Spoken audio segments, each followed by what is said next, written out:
En la cápsula recién pasada abordamos de una forma muy gráfica el entendimiento de qué es lo que ocurre cuando un pulso recibido es muestreado y cuando ese pulso recibido tiene características que no cumplen el criterio de zero easy. Ahora, lo que queremos hacer en esta cápsula es entender este proceso de muestreo y de plegado espectral formalmente, con matemática. Entonces, vayamos a hablar de algo que se llama el intervalo de Nyquist.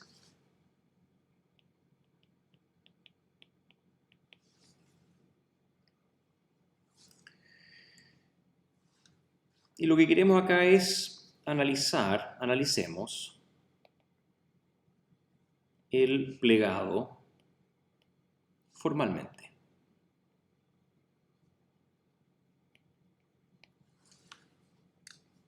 Entonces tenemos nuestra señal x tilde de t, que es la señal que queremos muestrear, y sabemos que esta señal no es otra cosa que la transformada inversa de Fourier de su espectrofrecuencia.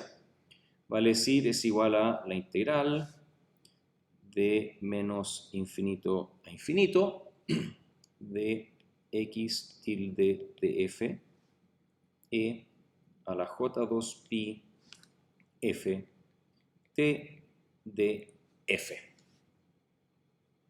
Entonces, al muestreo,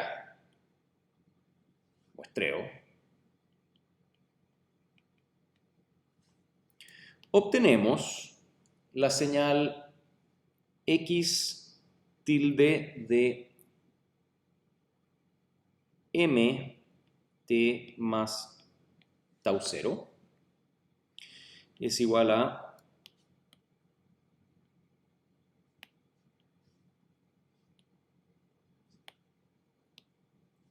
la integral de menos infinito a infinito de x tilde de f de e elevado a j2 pi f m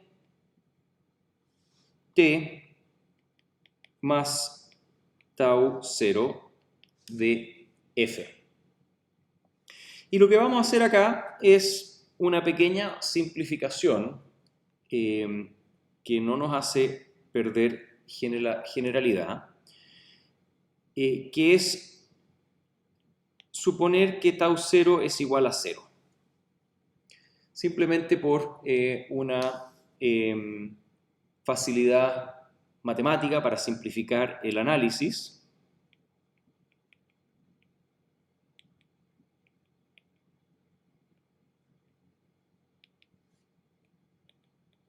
Pero sin pérdida de generalidad.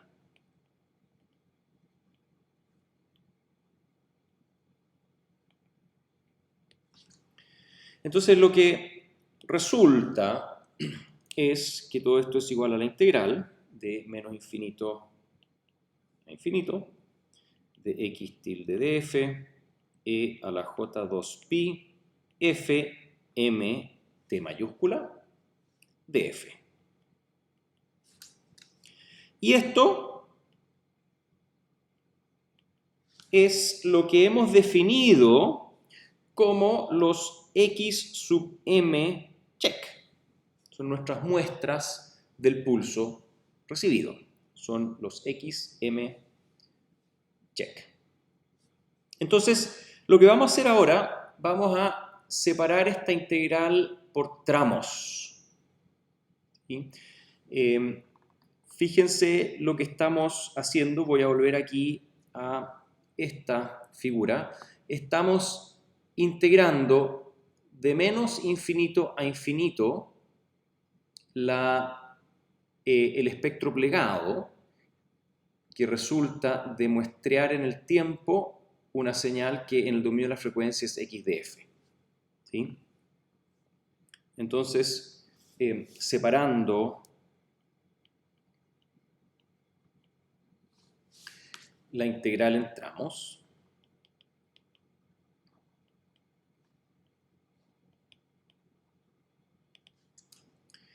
Tenemos que los x sub m check son iguales a la integral de menos infinito a infinito de x de f e a la j2pi f m t de f.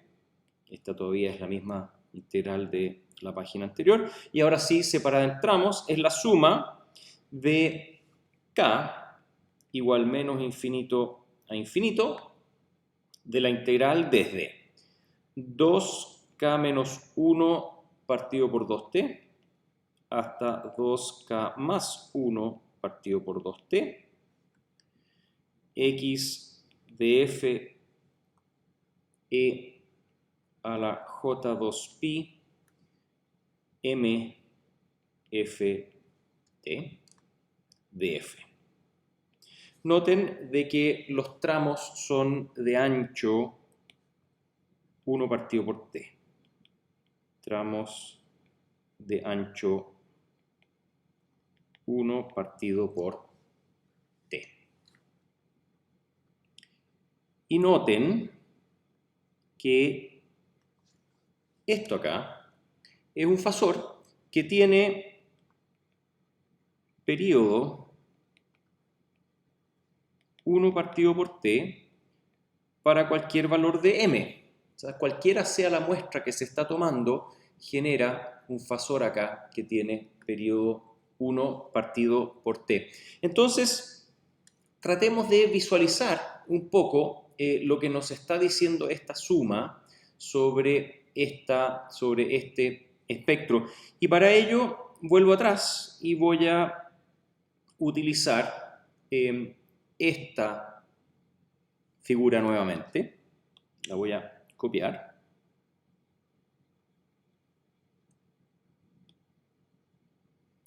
Y la voy a pegar acá. Y básicamente lo que se está haciendo es, en nuestro ejemplo, habíamos establecido 1 partido por t aproximadamente en ese tramo, como un ancho de 1 partido por t. Entonces, marquemos tramos sucesivos de 1 partido por t y llevémonos esto para abajo. Entonces, dejemos ahí claramente ilustrados cuáles son los tramos abarcados por estos límites de integración. Tenemos, por ejemplo, el tramo inferior podría ser este.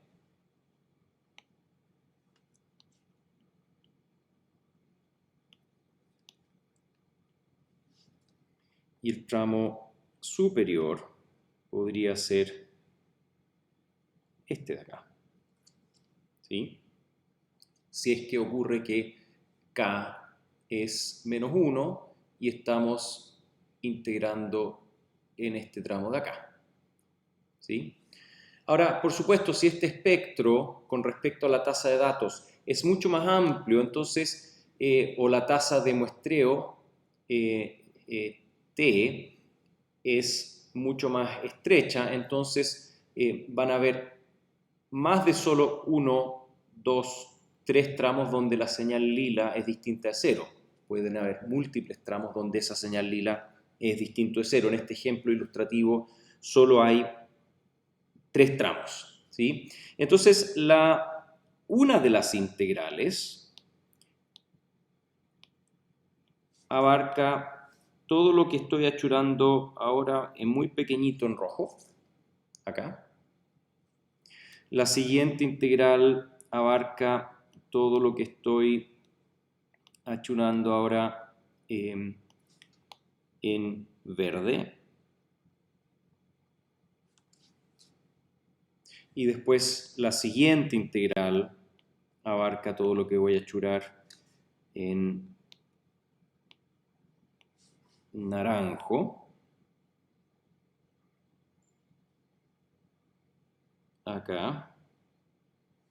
Y aquí hay un pequeño cachito que en estricto rigor también es verde. No sé si lo voy a poder achurar verde. Voy a tratar de achurarlo en verde. No creo que se alcance a ver. Pero creo que me siguen la idea. Entonces,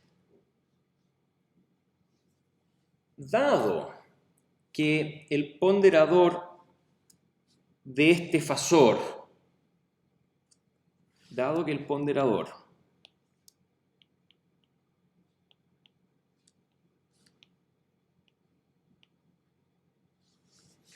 E a la J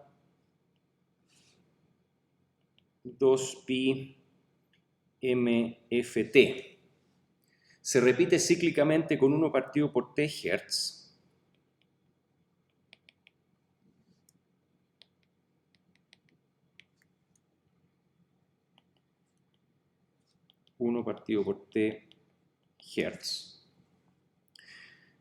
resulta que podemos hacer un cambio variable. Podemos hacer el siguiente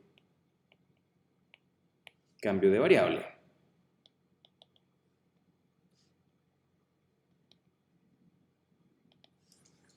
Podemos definir f igual f' más k partido por t.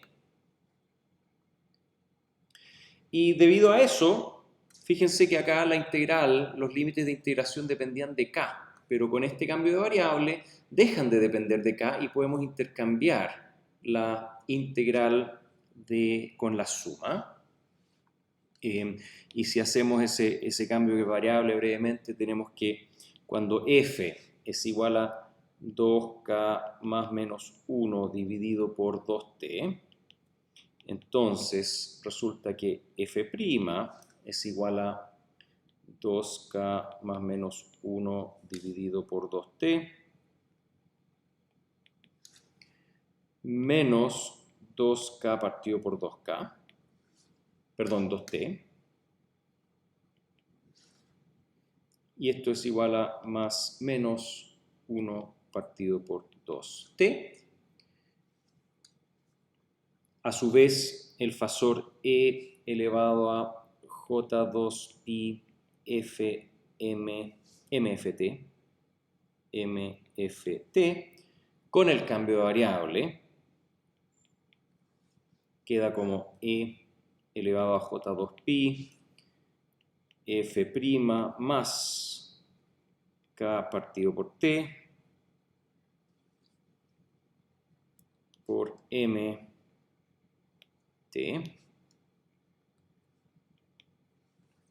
y esto es igual a e elevado a j2pi f' mt por e elevado a j2pi mt, y esto último sabemos que es igual a 1. Entonces también ahí hay una simplificación. Voy a, simplemente para que la notación sea siempre consistente, vamos a poner aquí la m y la f' la intercalamos. Bien, entonces obtenemos que los xn check de este modelo de señal los podemos reescribir como la integral de menos 1 partido por 2t a 1 partido por 2t de la suma de k igual menos infinito a infinito de el espectro x tilde, pero ahora evaluado en f' más k partido por t e elevado a j2pi f' m f' t de f. Y en el fondo lo que estamos diciendo acá es, ya sea recorre todo el espectro de frecuencia y anda integrando el espectro X por tramos, o bien anda moviendo el espectro X y siempre integra el tramo de menos 1 partido por 2t a 2t, que es en esencia lo que está ocurriendo acá. Se fijan acá, estamos agarrando el espectro X y lo estamos moviendo a distintas posiciones y estamos con ello exponiendo a una integral que puede ser realizada solamente en este intervalo de acá, que es efectivamente lo que se llama el intervalo de Nyquist. Ahora, lo que es interesante es que esta suma de acá, esta suma sobre K de versiones corridas de X de F, es exactamente la suma vertical que mencioné en la cápsula anterior cuando hablábamos cuando introdujimos en forma gráfica el espectro plegado, es exactamente esta suma vertical. Por lo tanto, esta expresión de aquí, voy a tratar de ganar un poquito de espacio. Ahí está. Esta suma de aquí es efectivamente, exactamente, idénticamente al espectro plegado del pulso X que habíamos introducido en la cápsula anterior. Espectro plegado de X tilde de F. Esta es la expresión formal para el espectro plegado. Y cómo interpretar esta nueva expresión es algo que vamos a abordar en la cápsula inmediatamente siguiente.